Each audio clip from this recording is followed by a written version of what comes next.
You're not losing strokes because your swing broke down under pressure. You're losing them before you even pull the club back. Let's talk about where you're aiming.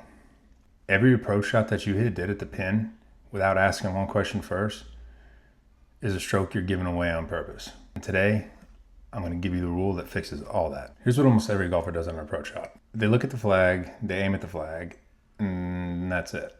That's the whole process. Pin's back right, tucked over a bunker, little water shot, doesn't matter. That's the target because that's where the hole is. The problem isn't your aim, okay? It's that aim at the flag isn't actually a strategy. It's just where your eyes went first. And your eyes don't know what your miss looks like today. This is why generic advice like just hit it solid or trust your swing doesn't fix anything here, okay? Swing quality isn't the variable that's costing you strokes on approach shots. Target selection is. You can strike the ball beautifully and still make double because you picked a target that had zero margin for your actual real world miss. A good swing hit at a bad target, I mean, it still ends up in the water, let's be honest. Nobody talks about this because it's not like the cool thing. There's no drill video for think better, so it gets skipped. But this is where recreational golfers bleed strokes. That has nothing to do with your ball striking. Here's the rule. And I want you to actually use this language on the course, okay? Aim at the fattest part of the green, not the flag, unless the flag is the fat part. Before every approach shot, run this 4-step check. This takes about 10 seconds. Once you've done it a few times, it becomes pretty automatic. So step 1 is the far part of the green, right? Look at it, look at the shape, ignore the pin for a second. Where's the biggest, safest landing zone? Okay, we're getting into quadrant golf, right? The part with the most room on all sides. You know, you can land and pretty much spray it anywhere and be okay. That's what we're looking for. Step 2, locate the pin relative to the fat part. Is the pin sitting in the safe zone? Is it tucked into a corner, guarded by a bunker, sitting over water, or 6 paces from the edge? Step 3, ask the worst shot question. This is the one nobody asks, okay? Everybody's got this false sense of confidence, and like the hero shot is what's gonna just totally destroy your round. Let's be real with ourselves here, okay? So let's ask yourself the question, if I'm aiming directly at this pin and I hit my normal miss, not my best shot, my normal miss, where does this ball end up?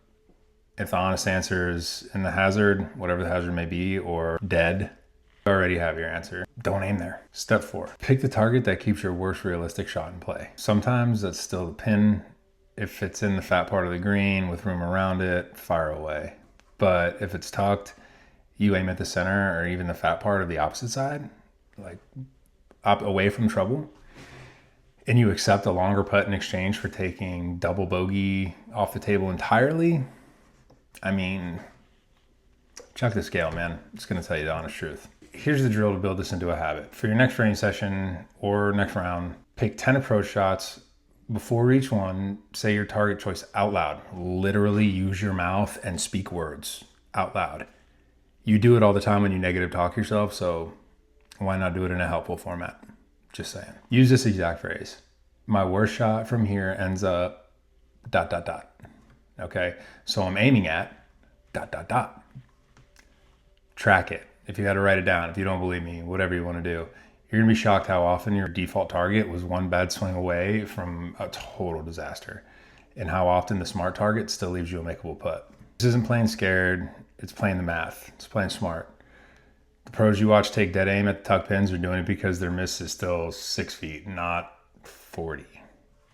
Yours probably isn't 6 feet, just saying.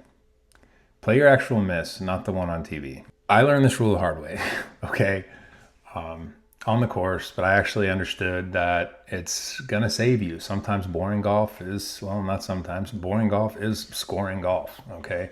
A few years back, I had a product launch coming up and I had 2 options for how to spend the marketing budget. Option 1 was safe. Email list, texting, existing audience, you know, modest but reliable return, nothing flashy. Option 2 was the hero shot. Big paid ad pushed aimed at cold traffic, high production video, the kind of launch you brag about if it hits. I mean, it was the tucked right pin over the bunker with water on the back, okay? We're using an analogy here. I aimed at the pin. I spent almost the whole budget. on the hero shot because that's where my eyes went first. And that's what winning looked like in my head. And I hit my normal miss. Not a disaster, not my worst swing, just an average result on cold traffic. Stick with me here. I know there's a lot of golf analogies, but this is a golf channel. That being said, average results on cold traffic is just going to look that way. All right, expensive and quiet. I burned most of the budget and I had almost nothing left to run the reliable option that would have actually moved the business forward probably that month. What stung wasn't the money. All right, it was that I never even asked the worst shot question. Never even sat down and considered thinking about it. Literally said to myself, if this ad push performs like my average ad push has performed before, not my best case, where does that leave me, right? If I had asked that one question, I would have split the budget. Plain and simple. Protected the base and taken a smaller swing at the hero shot, with the money I could afford to lose, I would have aimed at the fat part of the green. Just saying. That's the transfer. And it's not a metaphor I'm stretching to fit. It's literally the same failure in golf and in building something that you own. Flashy target isn't the enemy. Aiming at it without asking, was your normal miss going to cost you? That's the enemy. Discipline isn't refusing to ever go for the hero shot. Discipline is asking the question first every time, especially when the flag is that bright and shiny thing calling you out. Here's your one action this week. It applies on the golf course and off of it. On the course, next round you play, before every single approach shot, out loud, not in your head, use your mouth, out loud. Answer this one question. Where does my normal miss end up? If the answer is trouble, move your target. Go to the open space on the green. Do this for all 18 holes. Don't skip it because it feels slow.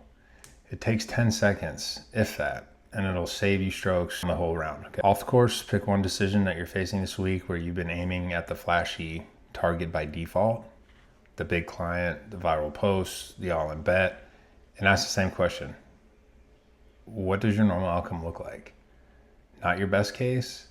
Then decide if you're still willing to aim there or if the fat part of the green is actually just a smarter play. Right now, either answer's fine. Just make sure you've actually asked yourself. So tell me, when you've been aiming out on the course or in your business or life in general that you've never actually stopped to ask, what does my normal miss cost me? Put it in the comments. I read every one of them and I'll respond to as many as I possibly can. If this is the kind of thing that's actually useful to you, I'm building your game, building your life, no swing tip stuff, go ahead and hit that subscribe button, comment, do all those things. And new episodes are going to be posting every Tuesday and Friday. So see you in the next one.